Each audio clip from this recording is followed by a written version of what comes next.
Slurs once saved for bankers or billionaires are now aimed at union workers, particularly teachers. In bad times, our jobs look pretty good.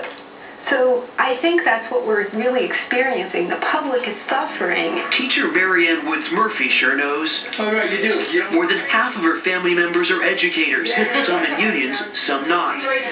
In the recession's wake, unionized teachers like Maryann are now in the midst of a raging debate. Republican governors in 10 states, from Nevada to New Jersey, are taking aim at wages and retirement benefits to help balance their budgets. As you all watch the news in Wisconsin, in Ohio, these protests, these demonstrations, what goes through your mind? Are you worried? I'm very worried. I'm appalled, actually. Appalled at what? At the way teachers are being addressed and ignored and demeaned and vilified. Quite a change for a woman who's used to being honored. You're really a decorated teacher here on these awards. A 32-year veteran and New Jersey Teacher of the Year, Maryann knows with education a top budget expense, teachers, like some in her own family, are open targets. Folks are saying, shouldn't there be some sort of shared sacrifice here? You're talking about benefits, you're talking about wage increases. Well, we don't have jobs. It seems out of touch.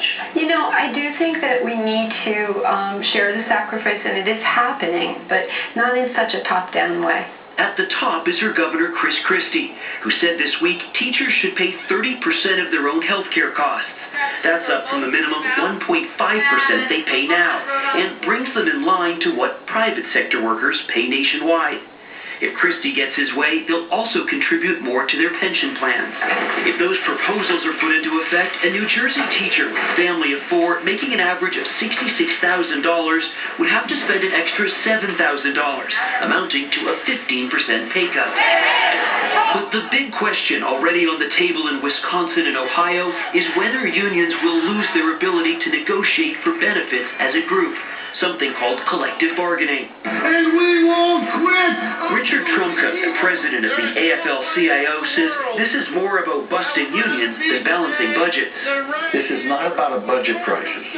This is about taking away people's rights to come together to bargain for a middle-class way of life. This is about defending the middle class. Union membership peaked in the 1950s, when 1 in 4 Americans joined a union. Now it's just over 1 in 10. Unions are credited with establishing a 40-hour work week, overtime pay, and safety laws to improve working conditions. But they've also come under fire for being out of step with the modern workforce.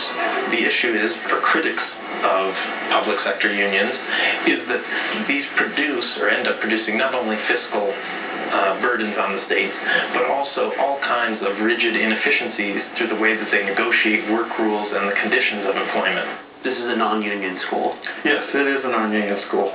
Maryann's son-in-law, Billy Bowie, principal at this charter school, What's going on? said being able to deal with teachers directly keeps the school running more efficiently. I do believe unions do make it a little less flexible. It's true. Okay. Maryann's husband, Joseph Murphy, is a teacher at a nearby private school. While he's not in a union, he relies on his wife's far better health care benefits. When you compare the overall package, pay, benefits, in terms of dollars and cents, she fares much better than I do. And I am making a good salary, but not as good as Maryann is.